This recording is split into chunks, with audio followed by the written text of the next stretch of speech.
Parabènes, phtalates, PCB. Un centre de recherche américain critique la Commission européenne. En cause, une étude publiée sur les critères qui définissent les perturbateurs endocriniens. Les quoi? Les perturbateurs endocriniens. Ce sont des substances qui troublent le fonctionnement normal de l'organisme. Naturellement, certains organes ou glandes produisent des hormones, comme par exemple l'hypophyse, le pancréas, les testicules ou les ovaires. Les hormones ont un rôle essentiel. Elles régulent notamment la croissance, le développement des organes, le sommeil ou encore l'humeur d'une personne. En temps normal, la glande produit une hormone qui est envoyée dans les cellules d'un organe. L'organe va réagir à la présence de l'hormone.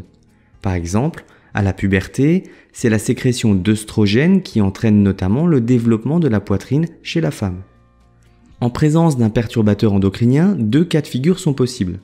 Dans le premier cas, le perturbateur agit comme un verrou. Soit il bloque les récepteurs des cellules, soit il empêche la sécrétion des hormones par la glande. L'information n'est alors pas transmise et l'organe ne réagit pas. Dans le second cas, le perturbateur remplace l'hormone dans la cellule et entraîne la réaction de l'organe alors qu'elle n'est pas prévue. En 2013, l'Agence nationale de sécurité sanitaire a démontré qu'un perturbateur endocrinien, le bisphénol A, contenu dans les emballages alimentaires, entraîne une puberté précoce. Son utilisation a été interdite dans la fabrication des biberons. On suspecte les perturbateurs endocriniens d'entraîner des maladies telles que l'obésité, le diabète, l'asthme ou encore des cancers. Sauvé, je n'utilise plus de biberons depuis longtemps. Faux, on les trouve dans l'eau, dans la nourriture, dans les produits cosmétiques ou ménagers et même dans les tickets de caisse. Selon une étude publiée en 2013, 40% des produits cosmétiques en contiennent.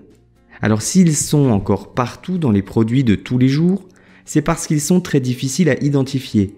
Et c'est bien ce que disent les détracteurs de la Commission européenne. Ils lui reprochent d'utiliser des critères trop spécifiques et du coup de négliger le principe de précaution. En clair, les critères étant quasiment inatteignables, les produits qui sont suspectés ne pourront pas être classés comme perturbateurs endocriniens. Mais il ne faut pas mettre tous les perturbateurs endocriniens dans le même sac.